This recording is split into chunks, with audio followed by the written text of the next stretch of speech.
cut a path through Jeskai tokens. Okay. He said this is one of his best matchups. Okay. The having 4 Wingmate rocks gives him such an advantage. He's got a lot of ways to sort of hold off the token army and then go over the top. He's got things like main deck Erase with sideboard access to Erase and Glare of Heresy.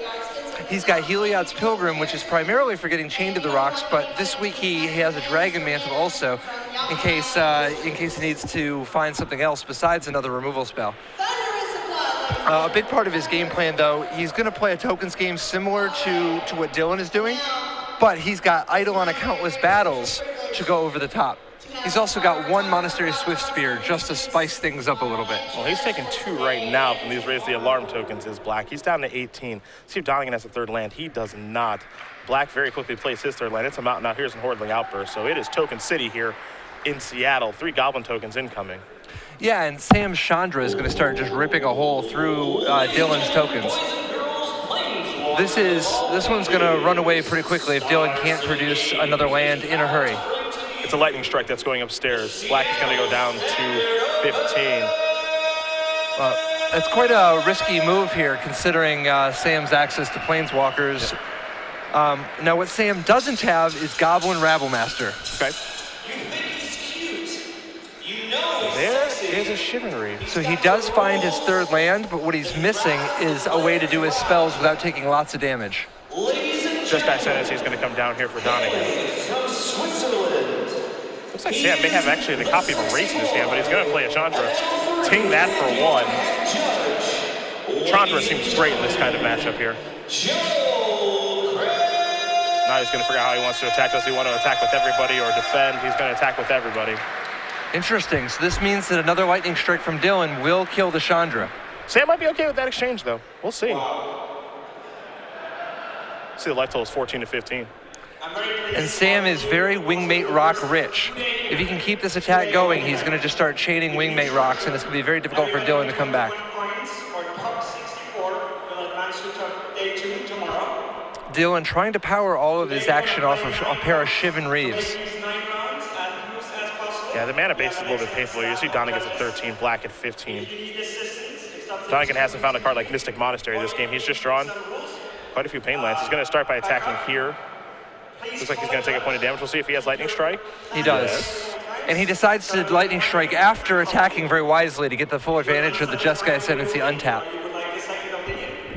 He'll draw and discard here in just a moment. He's going to discard a Seeker of the Way. Now, it's not 100% that he's going to block with this token, but at least this gives him the option. Black will draw a card. It's a Plains. Wow, that was big. Yeah, this attack is an obvious one, given what he's up to this turn. Yeah, this is where Sam's deck is really just excels. When he gets to be Wingmate Rocking, he is one of the best Wingmate Rock decks. There's a block there from Donegan. But Sam doesn't mind. He's going to get 2 points of damage across. He's going to tap 5 mana very quickly. It's Wingmate Rock along with a 3/4 white bird token. Now this is a deck that he kind of came to as a result of tuning, something that him and Craig Wesco were working on. The combining sort of 2 of their great loves. They usually come at it from 2 opposite directions. But Sam loves the kooky aggro decks that have unusual synergies, and Craig Wesco just loves attacking with white creatures. It's a match made in heaven. Yes. Here's a Hordeling Outburst, trigger Jeskai Ascendancy. Donegan's going to have to go down to 8 to do that. A very risky move, considering those 2 Wingmate Rocks are going to be difficult to remove at the same time. Yeah, I think Donegan, I thought maybe he was looking for a land so he could play Stoke, because he'd be able to play a land untapped and be able to Stoke and untap and maybe go a little crazy that way, but discarding just a mountain. So we're going to head back Black's way. Lightning Strike is the draw. And the nice thing here for Sam, too, I think in all of this, is that he hasn't had to kill Jeskai Ascendancy, so he doesn't have to kind of reveal that, hey, I've got a main deck Erase, I had access to more in the sideboard, I think that's a minor thing, but he's going to show you a Lightning Strike attack with the Flyers, and that is going to do it. So, Sam Black is going to win game number 1 here over Dylan Donegan. Red-White aggro up a game over Jeskai tokens. Pretty impressive game 1 there for Sam. Yeah, Sam's deck plays a pretty mean token game going big, because it's not just the Hordeling Outbursts and the Raise the Alarms that he has. Honestly, his Heliod's Pilgrim acts like a token maker of sorts, because it's effectively a removal spell that also gives you a 1/2. And then his Wingmate Rock obviously produces an extra creature like a token maker. Well, we'll take a look at the sideboard, and we will start with Dylan Donegan as he is down a game. He does have 4 copies of Disdainful Stroke, 3 Arc Lightnings, 2 Erase, 2 Hushwing Drift, 2 Glare of Heresy, a Negate, and then an Elspeth Sun's Champion. What do we like here as far as options are concerned for Donegan's side? Well, to begin with, he's going to need things like Glare of Heresy. Glare of Heresy deals with basically everything in Sam's deck, from the Seeker to the Wingmate Rock to the Eidolon of Countless Battles to the Chain to the Rocks. Beyond that, the main question is just going to be, does Dylan want to try to go big, or does he need to stay lean and fast? Because if he wants to go big, things like Elspeth can help him try to take over the game on their own. Disdainful Stroke is kind of an interesting one. The fact that it counters Wingmate Rock might be very appealing, but an awful lot of Sam's deck ducks under it. Now, the fact that Chandra Pyromaster played a key role in that game, and that Stoke the Flames can be countered by Disdainful Stroke makes it a little more appealing. I think the Arc Lightning is a for sure gimme. And then finally, it's possible that he'll want Hushwing Griff because of its ability to counter Wingmate Rock or Heliod's Pilgrim's abilities. So I think this is a matchup that has traditionally been a little rocky for Jeskai Token's Game 1, but Dylan has access to a lot more in his sideboard than most Jeskai Token decks to try to regain lost ground. Take a look at Sam Black's sideboard, the 3 Erase, the 4 Glare of Heresy, 3 copies of Ash Cloud Phoenix, 2 Arc Lightnings of his own, 2 Chandra Pyromaster, and then 1 additional Lightning Strike. What do we like there? So the Arc Lightning is for sure the classic anti-tokens card, but he also has Chandra for additional anti-tokens action, which is, I think, a really clever way to try to become a control deck of sorts. And then finally, he's going to want Glare of Heresy and Erase, some mixture of those, because he's not going to want to overdo it there, but the ability to take Jeskai Ascendancy off the table is absolutely huge because this tokens deck relies on it so heavily. Some nice options here for both players in the token mirror match. We will see them shuffle up and get ready for game number 2, but while we do wait, we will touch on the remastering. That's the word I like to use for Next Level Magic. The remix? That's right, the Next remix level. of Next Level Magic, new 2015 edition by yours truly. Dude, order now and you can get the 2025 edition. Oh, wow. It's going to be, That's a new deal. Yeah. Okay, perfect. We'll have to update our graphic here. Yeah. You're going to have to wait 10 years for it. They get it maybe in advance. Can you get them in advance? Get it in 2024, maybe? That's your call. What are we to note here as far as changes are concerned at the new edition? It's primarily just updated in terms of the examples, the recent rules changes to Magic, and what all has gone on in Magic the last couple of years. Who's been doing well? What are the decks they've made? What are the new styles and strategies that are popular? So it's also just a better layout in terms of a lot of charts and graphs that are being presented to you in a way that's very helpful for improving your game, sideboarding better, figuring out how to tune decks better, and quite honestly, it's an important skill to pick decks. Being able to look at what decks other people are playing. Not every time are you going to reinvent the wheel. Sometimes you just want to look at what's popular and figure out what to you meshes your play style and looks like it'd be good in your tournament. And the paperback edition of this book has been out for a little while now, right? Yeah, absolutely. It's been like unavailable to be purchased. Yeah. The last print run sold out like crazy, and it was since I think February or so. Ended up having to go back and print more just because of the demand being so high. So super happy with how it turned out, but it has only been an ebook for most of 2014. Now back in paperback. StarCityGames.com/NLM for more information about Next Level Magic as we do turn our attention to a game number 2 between Dylan Donegan and Sam Black. For Donegan, again, a huge turn for him. He's number 14 on our Season 4 Open Series leaderboard. If things break right for him, if he has a great weekend and some players lose, Jeff Hoogland, Stephen Mann, we could see him at our Players' Championship. And so far, he has done his job. He's sitting here at 9-0, though he is down a game in what looks to actually be a pretty tough matchup, given that Sam has kind of built his deck in mind to maybe beat this Jeskai Token strategy. I mean, he was very aware of it going in and has played it a number of times and has been very pleased with his results against it so far. I think at this point, he's played it several times and has never lost a match to it ever. We're going to see if he's able to keep that streak going as he was up a game very, very quickly. Donegan taking a mulligan here while Black is keeping his opening 7.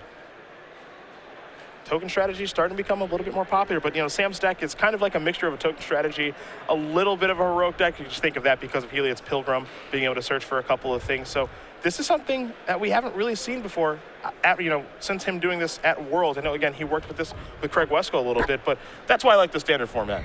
There are just a million different things that you can be doing in this format, and basically all of them are viable. Here, it's kind of a clever gamble on Sam's part. Sam's like, well, okay, yeah, I'm not going to be set up very well against somebody playing Bioblight, Drown in Sorrow, and Hostilities, which for a lot of people would scare him off because that's, a big part of the plan of the most popular deck in the format. Sam's like, you know what? I'm willing to have a little bit of a weakness there so that I can have an advantage versus everybody else. Well, he's off to a good start here, that's for sure. He's sitting at 8-1. It looks like Donegan's going to take another mulligan, so he is going down to 5 cards. Might mulligan into Oblivion here, but the thing for Dylan, one thing to keep in mind, again, he's got to make top 8 to have a shot to qualify for the Players' Championship. And given his start at 9-0, he might be able to lose 4 times this weekend and still be able to make the top 8. So you don't ever want to think about things really that way, but, sometimes you're going to lose to just mulliganing. That's a thing that can happen. I mean, and today's a long day. There are a lot of rounds. He has 4 losses to give, but he still does need to win 3. Yep. So even if he loses here, he's got to win at least 3 of the next 6.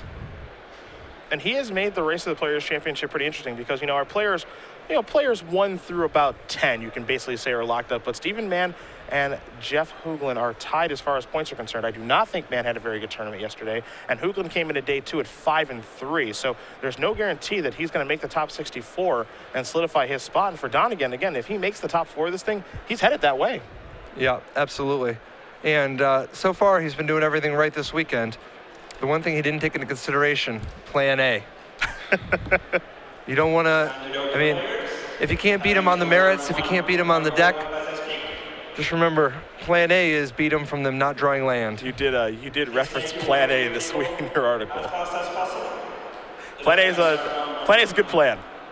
That's why it's plan A. That's right, plan A is a good plan. They don't draw any lands.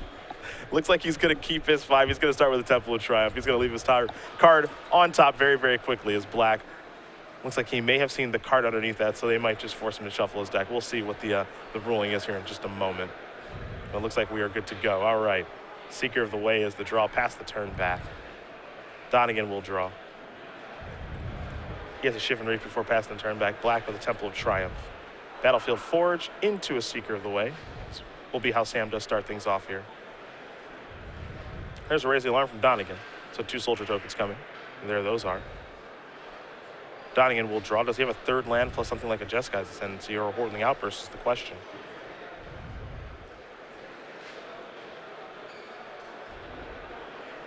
He's slowed down quite a bit, so it doesn't look that way. There's an Arc Lightning, though. That'll clear things up, and here is an attack for 2. And this is a great start by Dylan. If you're going to mold a 5, you want it to be for a draw like this.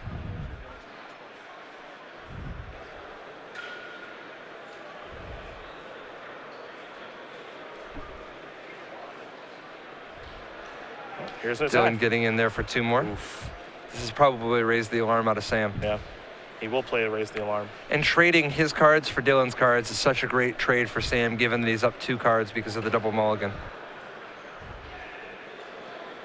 Looks like he only has interest in blocking 1 because he has a copy of Chandra in his hand.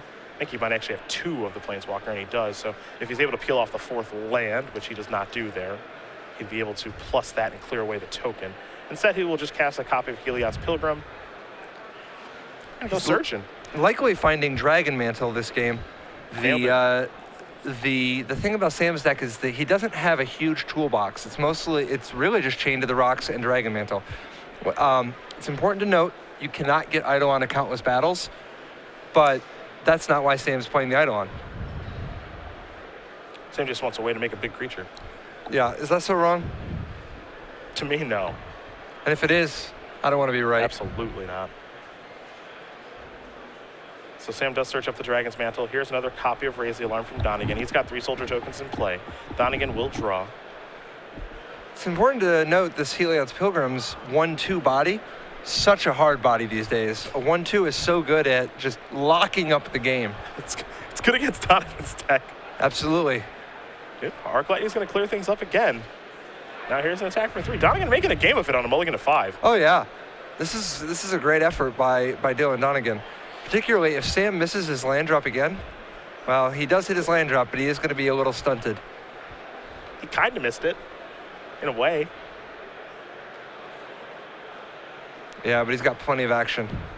Dragon's Mantle going to go over here. He wants a cantrip, and he will. Dylan checking this out. Wait, can I really do this? Sam's not that nice. There's Lightning Strike. Get that out of here. Sam's just like, psych. Yeah. And I'll just pass the turn back. We'll go back Donegan's way with those 2 soldiers in play.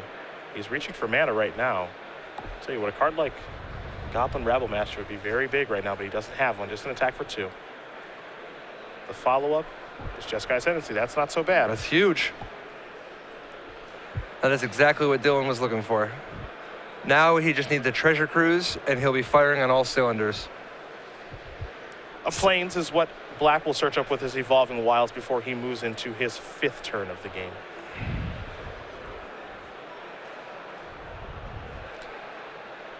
Unfortunately for Dylan, this is where Sam is really going to start rolling. He's got, what, 2 Chandras in hand? Yep.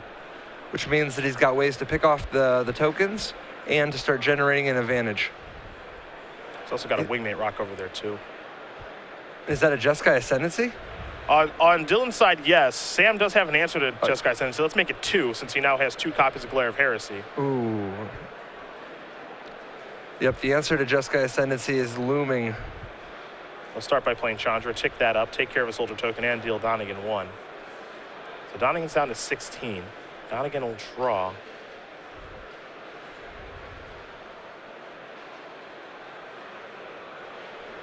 That's not a face of confidence.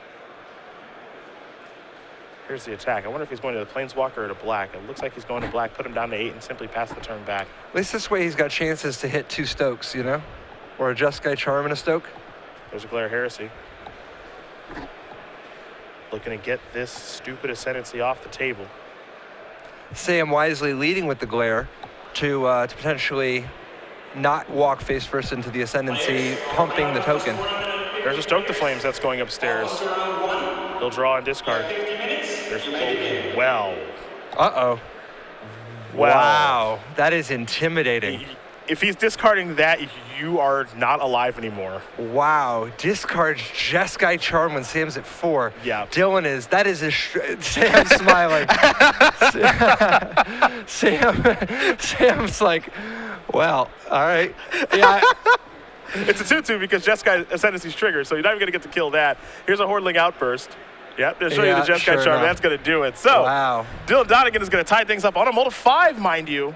On a mull to 5, so we're going to head to a 3rd and final game. Wow. What a great game by Dylan Donegan. He recovered on nicely. On the mull to 5. Yeah, he recovered very, very nicely. Those Arc Lightnings were very timely, and he drew the necessary burn spells to get the job done.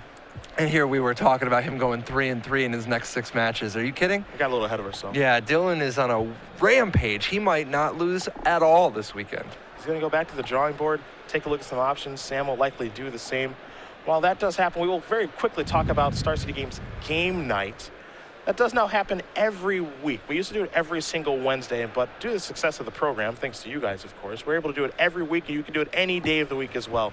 For December, we've got our Turtle package here, those Turtle tokens along with the Turtle pin. If you do want to get signed up with this, definitely head over to starcitygames.com/game night for more information. Get enrolled for January and the rest of 2015, where we will have new tokens, new pins. The goal here is just to get more organized play in your store. And you know, coming up and playing Magic, I used to play Magic when I was a kid every Tuesday at the local hobby shop, every Wednesday as well. And then we used to have box tournaments every Saturday. $5, there were like 40 players, winner gets a box. Everyone else gets nothing. I loved it. It's quite a vig. I loved it. That's a vig and a half, wow. I absolutely loved it. Every Saturday, do you want to go out and, you know, go hang out with kids in high school or middle school or whatever? Nah, I'm good. I want to go play Blue Green Madness. Thank you very much. That's what I was doing Saturdays. Or Psychic Talk, though I was probably playing Psychic Talk quite poorly. But boy, did I love that deck. Yeah, no, I remember what it was like playing Magic back then. You know, like, what were you doing in 94? 94, let's see. I was born in 86, so I was 8. So you're watching you were eating cereal, watching Saturday morning cartoons? Yeah, probably dialing up the old Nintendo or Super Nintendo, Mario Nice. World, Donkey Kong Country. Ever heard of it? Yeah. That's a real video game. You're talking about that third generation, Yeah. fourth generation console? Our good friend Diddy Kong, Funky Kong. That's what I was doing when I was 8. Who was the Grandpa Kong? What was his name? Ooh, that's, I should know. Wow. Twitter. Yeah. Twitter help. Yeah, we're going to have to Kibler Google this I know, one. I think. Okay, I need an explanation on what Kibler Google is. I'm out of loop. I So feel like, the way that you search for the information you need is you ask Twitter. Because Okay. it's faster. If you don't know which search terms to use, if you don't know how to find the information you're looking for, ask the people on Twitter, and somebody knows the answer, and then they tell you. okay. Well, I'm gonna Kibler Google this. Who's the old Donkey Kong guy? Also, I think it's Funky. I think part of the reason why Kibler kind of has been so heavily associated with it is just the fact that, I mean, Kibler is shameless.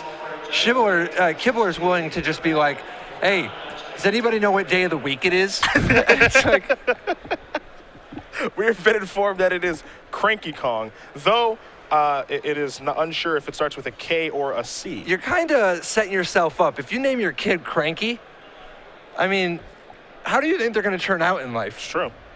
There's only one way it can play out. Yeah. I mean, that's pretty much you are the die is cast. I respect the number of people who have responded on Twitter. It means that a lot of people have played Donkey Kong Country, Oh, which yeah. was way ahead of its time for a Super Nintendo video That game was incredible. So good. So good. Do you know the bad guy? Do you know the name of the bad guy? No idea. I believe it's King K. Rool. King K. Rool, that sounds I right. believe that's the name. Yeah, I think it was like I think so. King K. Rool is either the bad guy in Donkey Kong Country, or Donkey Kong County, or it's a rapper from Houston. I don't remember which King K. Rool is, but I think is King K. Rool going to be on the next edition of The Gathering? no, probably not. No, Can't get him in for a guest spot. dude, I don't know. On the hip hop front, have you heard any of Viper's music lately? No, Oh, this guy. I don't even know who that is. So Viper, another Houston hip hop artist, actually. Okay. Viper has put out 333 albums so far this year.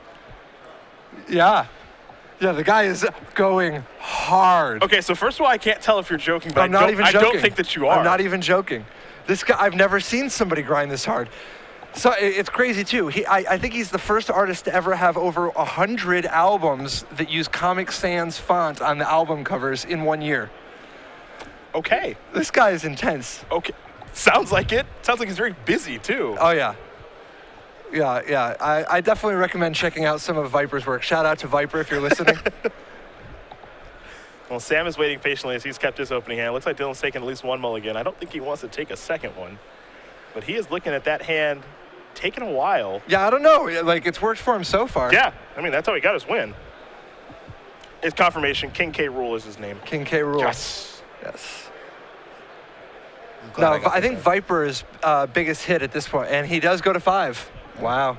I think Viper's biggest hit has got to be Yol Coward's Don't Even Smoke Crack. The timeless anthem. Yeah, it sounds right. Sounds right. Probably on the radio soon. Maybe not. No. Unsure. I don't know. I think it takes real genius to put an apostrophe LL in that sentence. Like, to find room for an apostrophe LL. Well, grammar is important. No, that's how you show that you're as hard as the streets. That's true. It's very true. No, you're pavement hard. We'll see if Dylan can find a better 5 cards here. Again, this worked out for him the last game, though it's typically not the goal, is to mulligan in 5. But hey, he's on the draw. It's like doesn't even matter. It's like he has 6 cards. Yeah, and you do see a little bit more relaxed of a look from Dylan. He knows he can win from 5. Just did it. Exactly. He's got a little something we like to call momentum. Bill Barnwell would be very proud of you right now. Big momentum fan. Look it up. Yeah. Kibler Google his name. Then I wouldn't look it up. Here's the Evolving Wilds from Sam. Donegan going to play a Flooded Strand and fast turn back. Sam going to very quickly sacrifice that land and get a basic mountain out of his deck. So we'll see what Sam can put together in the second turn of the game. Maybe a Seeker of the Way, perhaps a Raise the Alarm on Donegan's end step. But Donegan happy enough with his 5-card hand. You see Sam does have a Hordling Outburst, a Chandra over there, a couple of lands as well. So no real issues here for Black as he draws a copy of Heliod's Pilgrim. There is a Seeker of the Way. So it's a great start here for Black.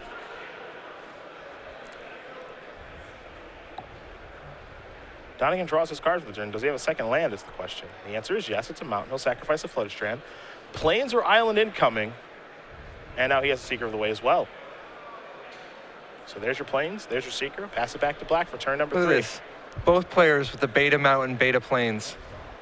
That's old school. Now normally. Oh, so that's 4th edition, actually. That's the German 4th edition Plains, isn't it? Well, I would ask you. The Patricks, be it you or Sullivan, you guys are my go-tos for these arts and these lands. Do you approve of these land choices here? Yeah, I mean, they're not white bordered. Okay. Some people are real sticklers with their lands, man. I wouldn't really play with those lands. No, let me tell you how I and everyone else with any dignity on the Pro Tour whatsoever has one hard, fast rule about lands. Okay. They go behind your spells. Here's the clear heresy. Lands are in the back. So you don't approve of the Paulo Vitor Damon de Rosa method? You're not a fan of that strategy? Paulo's just a troll. He doesn't do that he doesn't do that except to try to mess with people. It's like an Andy Kaufman-esque type of sort of meta artwork. Paulo is way, way, way too intelligent for that. Okay. Okay, so do you approve of the Adrian Sullivan method of playing your cards facing your opponent? Adrian doesn't even play Magic that way. He just puts cards down in little checkerboard patterns. You can't do that in the professional circuit. Like, there's a little something we call class. There's a little something called the rules of the game. You can't just point your cards in, like, making 8 crop circles with your cards and be like, oh, this is me playing Magic. I'm making designs. It's been working very well for him for some time now. You see Donegan's going to play Jeskai Ascendancy. Black has a Glare of Heresy to get that off the board. And Donegan's attempt to mulligan to 5 and win again, maybe not going to work out that well. We'll see. They don't let you do that on the Pro Tour. Well, you should give it a shot. I bet they let you do it. I have honor. The way that you play your cards, hold on a minute. The way that you play your land next to your land, and it's, you want to talk about a checker box pattern. That's, are you talking about regulation? It's all over the place. It's borderline encroachment. We'll see who laughs when they drop a Chaos Orb. I guess you are playing around that. No argument there. Lightning Strike going to go upstairs. Sam pressing the advantage, has Dylan down to 9. It's going to be really hard for Dylan to turn this around as he really just needs a token maker or an Arc Lightning ASAP.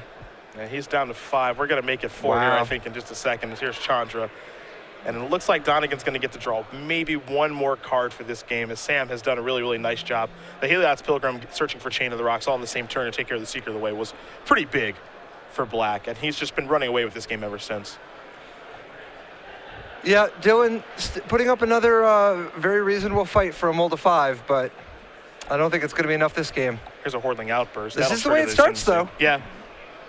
The problem is that Dylan's Chandra effectively removes one of the 3 tokens, and pinging upstairs is another damage, leaving Dylan dead to anything. Sam waiting for Dylan to finish resolving his Jeskai Ascendancy discard. And he does. Now those goblins will come into play as Hordling Outburst does resolve. That's a Temple of Triumph. A little scry action here. Top card very quickly going to go to the bottom.